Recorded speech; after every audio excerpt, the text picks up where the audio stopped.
¿Cómo dice? Yo puse que acá tiene 69. Pero tenemos ahora, a mí me gusta dejarlo siempre azul. Una aspirada.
Buenas tardes, muchachos. Buenas tardes. Vos, niña, poné tu nombre. ¿Cómo se llama vos? Karen. ¿Mm? Kisha, Karen Kisha. Pero ahí aparece MKG, no sé qué cosa, pues. Es que así me salió para poner un código y ese fue el código. Yo mentí con el código y me salió así. Bueno, vaya, por fin entras en clase. No llegas ni en la presencial ni en la videoconferencia, vos, chaval. Qué barbaridad. Bueno, vamos entonces a comenzar con los que estemos, porque los demás parece que están dormidos. Hoy vamos a ver un nuevo tema, que aquí está. Unas presentaciones las preparé. ¿La están viendo? Sí. Bueno, vamos a hablar de los aditivos en los alimentos. Recordando que la clase pasada, miramos la parte no nutritiva de los alimentos. Antes de eso, miramos lo que son los carbohidratos, lípidos y proteínas del punto de vista de la nutrición de los alimentos, ¿no? Ahora vamos a hablar de los aditivos en los alimentos. Me gustaría que me ayude con la lectura, Andrea, por favor. Los aditivos son sustancias que son adicionadas al alimento de forma intencionada para modificar una característica organoléptica, para mejorar o facilitar el proceso de elaboración o para asegurar su correcta conservación y almacenado. Los aditivos son componentes que por sí mismos no constituyen un alimento, ya que o carecen de valor nutritivo o dicho valor nutritivo es irrelevante. Todos los aditivos deben tener un propósito útil demostrado y deben someterse a una valoración completa y rigurosa para asegurar su seguridad antes de su aprobación. En la Unión Europea solo se aprueban los aditivos tras su evaluación por el Comité Científico de la Alimentación Humana. Ok. Muchas gracias, Andrea. Entonces, ahí tenemos que, en este caso, los adictivos son sustancias que son adicionales al alimento de manera intencional. La idea es cambiar sus características organolépticas. ¿Para qué? Bueno, puede ser para conservarlo, para mejorar el aspecto, algunos casos para activar el sabor, realzar el sabor. Es decir, que son componentes que no son nutritivos, no forman parte de la parte nutritiva del alimento, no tienen valor nutritivo. Bueno, pero sí, la idea, esta parte aquí que dice, cuando un adictivo, ¿verdad? Se suma al alimento, tiene que tener un propósito útil y demostrar su utilidad con una valoración. Bien. Entonces, en esta presentación tenemos cuáles son los requisitos para que un adictivo sea permitido, ¿verdad? Es decir, aquí vamos a ver en qué momento los adictivos son permitidos. ¿Quién es Galaxy S9? Ponga su cara ahí, no miro nada. Y Zule, activa esa cámara, ya. Ya voy, profe, ando buscando mis auriculares. Ya voy. Sí. Muy tarde entras y sin cámara. Qué barbaridad. Ok. Entonces ahí tenemos los requisitos que deben cumplir los adictivos en los alimentos. Lo primero, la adicción voluntaria. ¿Qué significa eso? Un componente del alimento añadido de forma expresa, a sabiendas para qué sirve, ¿no? Ya el otro requisito que no puede tener valor nutritivo y se tiene ahí relevante, es decir, no significa nada. Porque a un alimento, si se le pone un aditivo y ese aditivo tiene valor nutritivo, deja de ser adictivo por lo tanto. Tiene una zona específica, es decir, es adicionado con un propósito definido. Ya lo había dicho yo, ese puede ser que para dar color, para realzar el sabor, para dar olor, para mejorar la apariencia, para dar contextura. Es decir, tiene un propósito definido. Debe ser seguro. Estamos a hablar un poquito más adelante. Es decir, que el uso de ese no debe producir problemas de salud en los consumidores, ¿no? Por lo tanto, no deben dar metabolitos tóxicos una vez cuando el alimento es ingerido. Necesidad, es decir, si es necesario y que haya ventajas, porque si no tiene ventajas, se recomienda no sumar ningún aditivo a los alimentos. Bien, esos son por tanto los requisitos 5. Ok. Después tenemos otros más aquí, ¿verdad? Deben ser eficaces. ¿En qué sentido?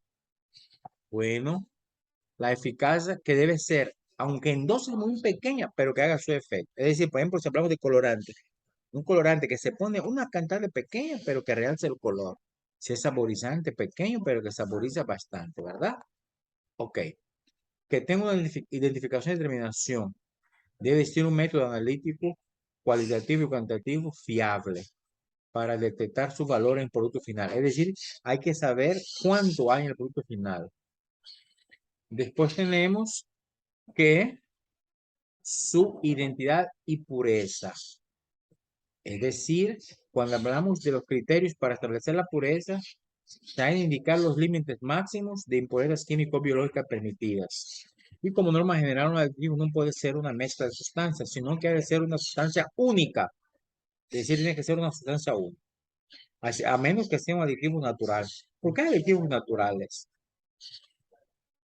No deben utilizarse para enmascarar estados o situaciones inadecuadas del alimento.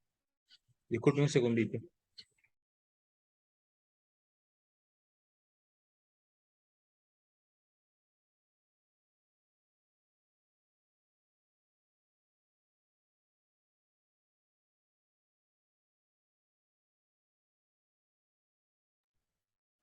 Entonces, en este caso, el punto 9, yo lo puse ahí en el rojo porque ese es lo más importante.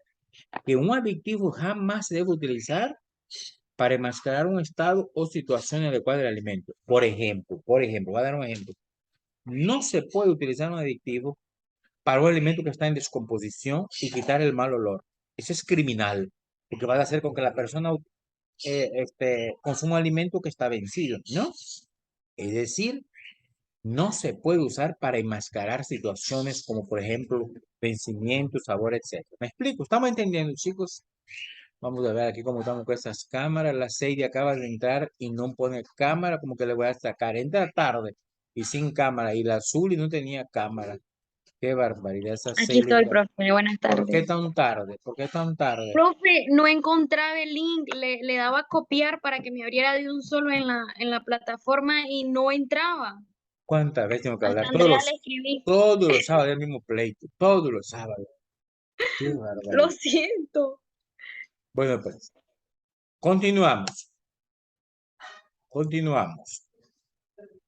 Tenemos ahora la utilidad de los adictivos.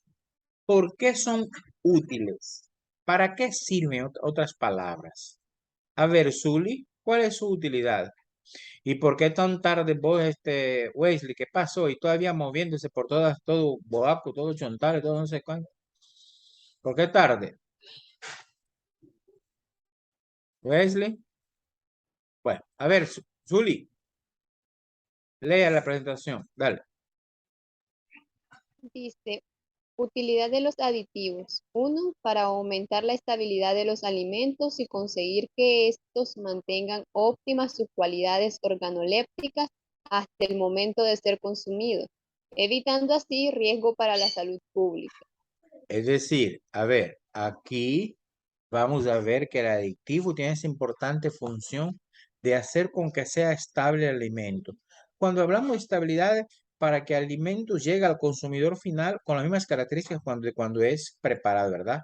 Esas características son las cualidades organolépticas, olor, sabor, textura, etc. Olor también. 2, Zuli. 2. Para disminuir el coste de ciertos alimentos. Decirlo abarata, ¿verdad? 3. Para mejorar las características organolépticas de un alimento, haciendo que resulte más atractivo para el consumidor. Sí, por ejemplo, las carnes. Las carnes muchas veces les echan benzoato de sodio, que es un preservante que también le da color, ese color rojo. Y usted dice, qué rojo que está ese salami, pura carne. ¿Y qué va? Eso es para hacerlo atractivo, pero eso fue como adictivo, ¿verdad? Y 4, Para ayudar a la preparación y transformación tecnológica del alimento, etc. bueno, eso por sí solo habla. Ok, continuamos. Seguridad de los adictivos. ¿Por qué deben ser seguros? Señorita Sailing, por favor, Dávila, Buaco, lea eso ahí. La seguridad de los aditivos se evalúa administrando diferentes dosis a animales de Ya laboratorio. vino. No. Estos ensayos deben realizarse mediante administraciones por vía oral con un número representativo de animales, utilizando dos grupos de los mismos, control y problema. Esa Se ha parte hasta aquí, espérate. Esa parte hasta aquí, el grupo de control de problemas, eso también se hace en farmacología, ¿verdad? Mira, estudiar en farmacología, en química farmacéutica, perdón, cuando se hace un fármaco nuevo. Entonces, para probar ese fármaco, ahí también se hacen dos grupos, control de problemas. Ajá, sigue. Se ha de trabajar como mínimo con dos especies animales. Una de ellas experimentación, Saltaste una línea. una de ellas roedores y la otra no roedores. Con estos ensayos en animales de experimentación se intenta conocer los efectos tóxicos que puede producir el aditivo y los niveles máximos que no producen efectos tóxicos sobre las personas. Se hacen estudios de toxicidad aguda y toxicidad subaguda y toxicidad crónica. La toxicidad aguda tiene por objeto determinar los efectos de una dosis única a dosis más elevadas de lo habitual. Toxicidad subaguda se realizan administraciones diarias del aditivo durante 15 días, un mes o a veces incluso periodos de tiempo algo mayores. Ok, entonces, ¿qué hora es, muchachos? No tengo aquí el reloj cerca, el celular está ahí guardado. 16. ¿Ah? 1:16. Bueno, ahí está pidiendo para entrar Cristina Ruth muy tarde. El último que dejé entrar fue Wesley. Y con las completas, Wesley entró y salió. Wesley, ¿qué te pasó? ¿Por qué tan tarde? Andaba haciendo unos mandados, profe, no había tiempo. Mm, es hora de clase, hombre, nada que mandado ni que nada. Ustedes, miren, quieren ver ahora la clase virtual como que fuera cualquier cosa, por eso después se quedó. Bueno, esa presentación nos habla, por lo tanto, de la seguridad, que un adictivo debe ser seguro. Cuando hablamos seguro, estamos hablando de que debe primero ensayar su efecto en los animales, normalmente roedores, luego estamos hablando de ratas, cobayas, etcétera, y después se hace mamíferos que tienen un sistema digestivo similar a los humanos, para ver si no van a ser tóxicos, y después se hace eso mismo con los humanos. Ve, ahora vamos a ver la IDA. IDA es iniciales de ingesta de aditivo diaria admisible, ¿no? Para un aditivo artificial se establece el IDA, definido como la ingesta de aditivo diario admisible, que se define como la cantidad de aditivo en miligramos, mire, miligramos, la milésima parte del gramo, de aditivo entre kilogramos de consumidor por día. Es decir, va a ser la cantidad, el peso del consumidor entre los miligramos, ¿no? Al revés, los miligramos entre el peso del consumidor al día. Ese es el IDA, la ingesta diaria admisible, que puede consumir una persona durante el periodo prolongado o durante toda su vida sin que aparezcan efectos tóxicos o adversos. Hay algunos adictivos que pueden, por ejemplo, muchachos, yo estaba leyendo un reportaje ahí de los catadores de vino, por ejemplo, ellos siempre tienen problemas que en su sistema sanguíneo aparecen muchos taninos. Los taninos son una sustancia que, si bien cierto, son útiles para el cuerpo humano, son muy útiles, ayudan a eliminar los radicales libres de oxígeno, pero muchas veces esos taninos se pueden acumular y esas personas cuando mueren, ¿verdad? Si le damos estudio de toxicología, tiene elevados niveles de tanino producto de la activación que hacen los pinos, aunque este caso es un aditivo natural. Entonces, para la terminación se divide en dosis sin efecto adverso, ¿verdad? Es anual en la especie animal más sensible por un factor de 100. Ok. Ahora esta parte vamos a ir clasificando los adictivos. ¿Cómo se clasifican los adictivos? Entonces, el primero romano tenemos según la función. Después tenemos el segundo romano según la origen. Ahí. Entonces, en cuanto a la función del aditivo, tenemos el primero, sustancias que modifican las características organolépticas. ¿Cuáles son? Las que modifican el color son los colorantes. Hay cualquier cantidad de colorantes. Las que modifican el sabor, las sápidas, son los edulcorantes y potenciador del sabor. Después tenemos las que modifican el aroma, son aromatizantes. Después tenemos la segunda clasificación dentro según la función, ¿verdad? Las sustancias que impiden alteraciones químicas y biológicas. Dentro de ella tenemos antioxidantes y sinérgicos y conservantes. Ok. Después tenemos el segundo gran grupo, el tercer grupo, perdón, que son sustancias estabilizantes de las características físicas. Es decir, ahí es donde más adictivos son los que se usan con concentración más alta. ¿Para qué? Para modificar la textura. Y según su origen, tenemos naturales, ¿verdad? Tenemos adictivos naturales, ácido ascórbico, por ejemplo, la lecitina y el aspartamo. Y los artificiales, como ejemplo la sacarina, perdón, el ciclamato, ácido ascórbico, sulfito, parabenos, etcétera. A ver, quiero preguntar, a ver si están entendiendo. La sal, el cloruro de sodio, ¿podemos considerar como un adictivo, sí o no? ¿Qué piensan ustedes? La sal de cocina, ¿es o no es un adictivo? No, ¿Por qué no, Andrea? ¿Por qué dice que no? A ver. ¿Mm? porque tiene propiedades. Nuestro cuerpo necesita cloro y necesita sodio, que Sí, son sus compuestos. sí, pero no son propiedades, o sea, no es un alimento como tal, ¿no? Pero ¿cuáles propiedades? Dime, ¿cuáles propiedades? Ahí te faltó una palabra. ¿Cuáles propiedades? Tiene yodo.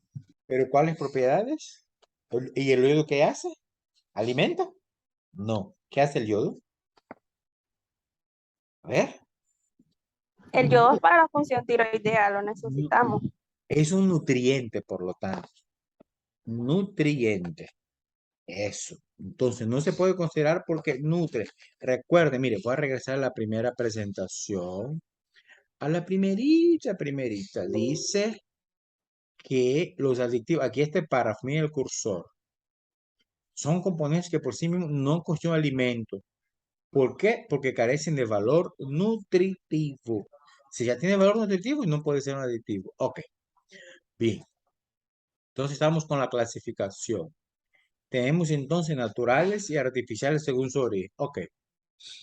Después vamos a ver la parte legal, la legislación, y a la vez tiene que ver también con la nomenclatura de los aditivos, ¿no? ¿Quién me quiere ayudar con la lectura, por favor, Wesley? Lea lo que está ahí.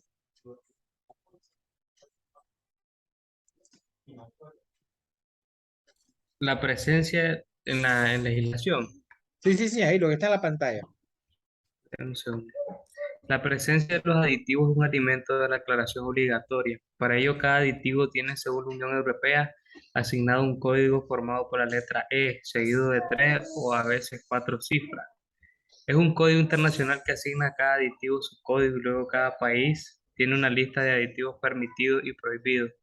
Las listas de aditivos son verticales, alimentos y positivas solo se pueden utilizar en los aditivos indicados en la lista para el alimento en cuestión. De las 3 cifras, a veces 4 que van a continuación de traer, la primera hace referencia al tipo de aditivo. Ok. Ahí tenemos entonces, primero siempre se le pone la letra A. Ese es un código, ¿verdad? Entonces, si va la letra E seguido de un 1, está en la categoría de los colorantes, lo que da un color, ¿no? 2, conservantes, eso tiene que aprender bien. 3, antioxidantes. 4, aceleradores de textura. Las 5, acidulantes. 6, potenciador del sabor. Y la 9, edulcorantes. Ahora, si hablamos de los colorantes, son los aditivos más comunes. El primero, colorantes. Pueden utilizarse para obtener ¿qué cosa? Uniformidad de color. O también para recuperar el color perdido. Por ejemplo, la carne, ¿no? Para recuperar el color rojo se le pone colorante rojo. Si no están permitidos para hacer un tipo cada de alimento por otro o para cubrir o simular un deterioro. Eso no se puede hacer. Entonces, los colorantes pueden ser naturales, que normalmente son orgánicos, de origen vegetal y animal, y tienen ventajas como la aceptación por parte del consumidor y su aparente seguridad. Pero tienen como inconveniente, ¿cuál?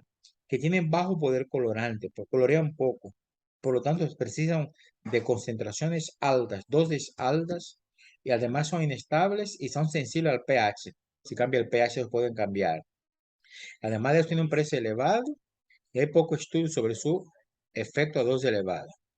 Ahora, los colorantes artificiales, obviamente son sintéticos y tiene ventaja, por ejemplo, tiene alto poder colorante, con poca cantidad se colorea un montón y ofrece un color persistente y precisan dosis de uso muy bajo. Ok, esos son los colorantes. Entonces ahí tenemos ejemplos de algunos colorantes que son muy comunes en la Unión Europea y casi todo el mundo, ¿verdad? Colorantes naturales. Los naturales son los carotenoides, por ejemplo, que se encuentran ¿a dónde? En la zanahoria, ¿verdad? El color de la zanahoria, que es el color. Nosotros miramos eso en la clase pasada, cuando miramos los acentuadores de alimentos, como la parte no nutritiva de los alimentos. ¿Se acuerdan? La parte no nutritiva. Entonces miramos los carotenoides, su código es 160, la xantofila es 161, ahí va la clorofila, etc. Los polifenoles, por ejemplo, el rojo remolacha, tiene un código de 162 y los antocianos 163. Estos son colorantes naturales todos, ¿verdad? Las porfirías, clorofila 140 y derivados, antraquinonas, como por ejemplo la cochinilla o el ácido cármico, y las dicetonas como la curcumina. Eso todo son colorantes naturales. Algunos de los polifenoles, el trabajo que está pendiente de hacer, que subí ayer, ahí ustedes van a ver, ¿verdad? Después tenemos colorantes artificiales. Por ejemplo, la tartrazina, amaranto, eritrocina, el rojo cochinilla y el caramelo. Son colores de alimentos. Ok, estos son los colorantes. Entonces, hablo un poco de la cochinilla, que es un colorante de origen animal producido por ciertos insectos que confieren color rojo a las conservas vegetales, mermeladas, heladas, etc. Después la cúrcumina, que es un colorante natural obtenido del rizoma de la cúrcuma, que colorea amarillo intenso y es componente fundamental del curry. Me imagino que muchos te han comido arroz al curry, que es el arroz así amarillento. Se utiliza mucho en la mostaza, da el color a mostaza, ¿verdad? Aunque la mostaza es natural, es una semilla, ¿no? También caldos, productos cárnicos y algunos Paprika derivados. que le llaman. ¿Ah? La paprika también que le llaman. Ah, bueno, sí, que ese es más un condimento más que nada picante, Pero ¿verdad? es bien colorante, trae bastante color. También. Y después tenemos colorantes naturales como los carotenoides, xantofila, clorofila y polifenol. Ok. Ahora vamos con los conservantes. Los conservantes, muchachos, la palabra lo dice, ¿verdad? Se utilizan para evitar transformación por bacterias y hongos, para retardar las alteraciones de tipo biológico. Por ejemplo, evita la fermentación, que si no se forme el moho, ¿verdad? Enmojecimientos o putrefacción, que no se pudra. Y hay diferentes tipos de conservantes en función de la estructura química. Inorgánicos, por ejemplo, tenemos el dióxido de azufre, el SO2, ese mismo gas del que sale de los volcanes, fíjate. Los sulfitos que tienen azufre y bisulfitos. ¿Qué tiene que ver los sulfitos, bisulfitos y óxido de azufre? Pues que estos gases son altamente tóxicos eh, para los microorganismos, bacterias, hongos, que son los que dañan la estructura del alimento. También son tóxicos para los humanos, obviamente, pero en dosis pequeñas los alimentos pueden evitar la proliferación de bacterias. También los nitratos, nitritos y dióxido de carbono. Esos son conservantes inorgánicos, es decir, no tienen nada de carbono, permiten la conservación de los alimentos. Después tenemos ahí sulfitos y bisulfitos, ahí está ¿cómo sería la codificación de ellos? Sulfito sódico, bisulfito sódico, sulfito cálcico, es como el calcio, sulfito cálcico y bisulfito potásico, con el potasio. Ok. Los inorgánicos, siempre hablando, ya, esa parte solo es de la codificación, ¿verdad? Los nitritos y nitratos, nitrito potásico, ahí está el número, nitrito sódico y potásico. Pero miren lo que dice aquí, son aditivos muy usados. Inicialmente se utilizaron como estabilizador de color en los productos cárnicos. El color de la carne se debe a la mioglobina y la hemoglobina. Y los nitritos forman una estructura estable con la mioglobina. Son también muy eficaces para evitar la proliferación de microorganismos anaerobios, como las bacterias, pues, microorganismos anaerobios. Ahí me acuerdo muy bien el nitrato de sodio, o nitrato de sodio, van a llamar, mucho se ocupaba antes para conservar carnes y también que le da el olor rojo. Es decir, realza el color natural de la carne, ¿no? Ok, siempre con lo inorgánico. Después tenemos el dióxido de carbono, que actúa desplazando el oxígeno, que es indispensable para la vida de los microorganismos. Es decir, aquel microorganismo que necesita el oxígeno para subsistir, el dióxido de carbono hace con que se desplaza el oxígeno, haciendo que el organismo no pueda existir. Por lo tanto, es antioxidante y microbicida, es decir, mata los microbios. Y en concentración muy elevada puede acidular, porque recordemos que el dióxido de carbono es una llama química inorgánica. El dióxido de carbono se reacciona con el agua, puede formar el ácido carbónico, es decir, va a acidular. Y esto inhibe el crecimiento de microorganismos, como los anaerobios obligados, las levaduras, por ejemplo, que son sensibles frente al dióxido de carbono. Ok, bueno. También se utilizan productos cárnicos, lácteos y bebidas. Y se adiciona cierta bebida porque les confiere su característica organoléptica y su poder refrescante. ¿A cuáles bebidas se adictiva con CO2? ¿Quién me dice? ¿Cuáles? ¿Qué tanto les gusta? Las gaseosas. Correcto, toditas las gaseosas. Mira, usted agarra una gaseosa, ¿verdad? Saca todo el gasto del CO2. ¿Qué sabor tiene? Es simple. Bella, de viaje. Ahí el que le da el sabor es el dióxido de carbono, pues es un adictivo. Pero bueno, nos gusta mucho. Ahora, los orgánicos, siempre hablando de los, ¿de qué estamos hablando aquí? Esta presentación de los conservantes orgánicos, ¿verdad? Tenemos el ácido sórbico y los sorbatos. Esos son importantes, inhiben el desarrollo de mohos y levaduras, pero son menos eficaces contra las bacterias, actúan más contra la levadura. Es activo incluso en medios poco ácidos y no presenta prácticamente sabor. Es un activo relativamente caro y puede perderse parcialmente por ebullición. Muchos se utilizan en confitería, conservas, zumo y derivados cárnicos, aceituna y mantequilla. Sí. El ácido benzoico, ese yo diría que es de lo más usado. El ácido benzoico son sustancias ampliamente utilizadas. Se obtienen por síntesis química y se encuentra de forma natural en algunos productos como la canela y la ciruela.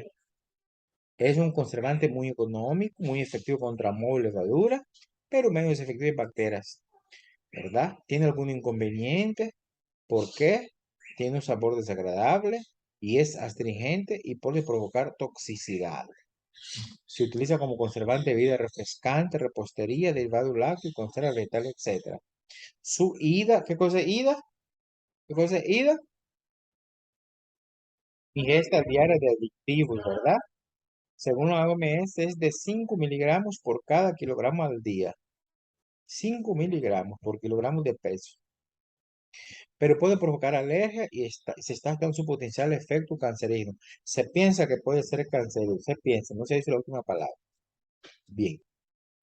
Después tenemos el ácido fórmico, que es un aditivo utilizado en España debido a su toxicidad, debido a su toxicidad y que confiere un sabor desagradable a los alimentos que lo contienen.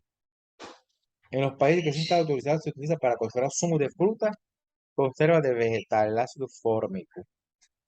El ácido fórmico de manera natural se encuentra a veces en el humo. Cuando usted pone a ahumar un alimento en el humo, ahí hay ácido fórmico. El ácido propiónico y sus sales, que sería el propionato sódico, es decir, el ácido mezclado con el sodio o con el calcio, propionato cálcico o el potásico o el potasio. Son conservantes muy eficaces contra mohos, pero menos efectivos contra bacterias y levaduras. Son económicos y se usan más en forma de sales. Mire eso que está aquí. Son muy utilizados en los productos de panadería, el pan de molde y reposterías. ¿Se acuerdan del pan Bimbo? A mí me gusta el pan Bimbo. Ese pan Bimbo lo hacen en Costa Rica, no viene de aquí. Ese pan pasa 3, 4 días, una semana y está bueno. El pan nuestro que usted compra en la venta de la panadería chica, de la panadería del barrio, ese pan a los 2 días está malo. Está con mojo. ¿Por qué? No tiene ninguna, es natural, pues. Mientras que el Bimbo yo me asusta, ese pan pasa una semana y como que nada. Ahí lo que usted está comiendo es un montón de ácido propiónico, pues, para que sepa, conservado. Ok. Entonces, ¿cuánto tiempo tengo? 7. Hasta ahí. Chicos, mire, quiero decirles algo.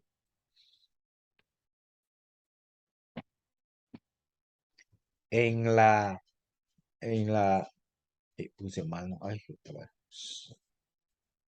En la semana que pasó, yo tuve una semana, pues, muy agitada, mucho trabajo, muchas cosas. No subí a tiempo el trabajo acumulativo, ¿verdad? Yo lo subí hasta hoy en la mañana de la clase pasada, pero di tiempo para que lo hagan con calma, ¿eh? Ahí ya hay como 3, 4 días. ¿Está me entendiendo, verdad? Más de un rato, dentro de un rato, voy a subir el trabajo correspondiente a la clase de hoy. Una serie de preguntas y un documento Word, ya las tengo listas. Quiero ver si aquí está. Sí, aquí está, ya está preparado. Solo está de subir. De tal forma que se le van a acumular 2 trabajos. El de la semana pasada, pues, tiene hasta el miércoles por ahí. Y el de hoy, como siempre, le voy a dar una semana, pero ese igual a subir hoy. Para cerrar el acumulado, Wesley, ponía atención, hombre. Para cerrar el acumulado. Y el próximo sábado, entonces, va a ser el examen del primer parcial. ¿Cómo va a ser ese examen, chicos? ¿Bajo cuál modalidad? ¿Ah? Virtual, profe.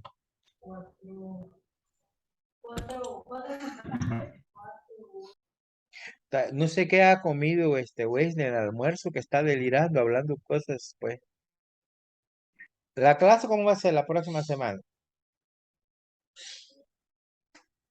Profe, que la clase es presencial, pero el examen es virtual. No sabía vos que Wesley trabaja en la universidad, ahora es el decano de la carrera, pues. No sabía eso, güey, porque está con una nueva Yo creo disposición.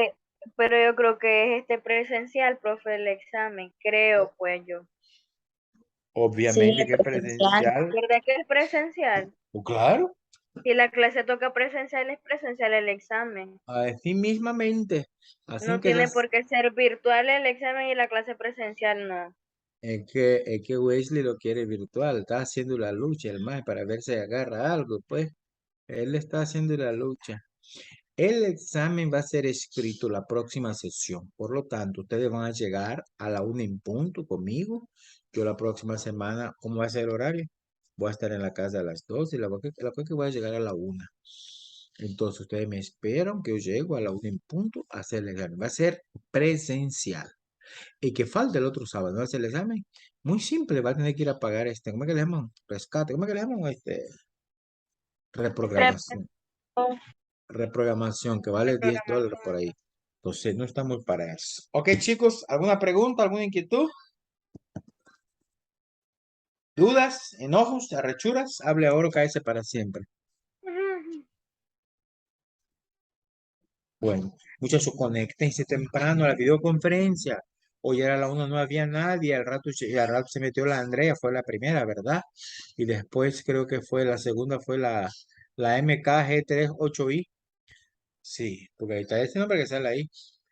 Entonces, por favor, la clase comienza a la 1 en punto. La Celi, que siempre es puntual, pero se conectó tarde. Sí, bueno, entonces nos seguimos viendo. Vamos a llegar hasta por aquí, pues. Tienen una pregunta y nos vemos el próximo domingo virtual. Ten pendiente la página. Sábado, ¿Cómo dice? sábado, Y presencial. usted dijo domingo. Ando cruzado, sábado. Pues, sí, pero ustedes me entienden. Es que yo llego sábado, llego domingo, llego el lunes, llego el Era martes. Wesley. Bueno, voy a llegar entonces el domingo, el sábado con ustedes. Voy el domingo. Ok, chicos. Si no hay preguntas, vamos a quedar por aquí. Porque, ok, pues. Feliz fin de semana y ya saben, pues. Cuídense. Bye. Igual, profe. Adiós, Wesley. Anda a estudiar.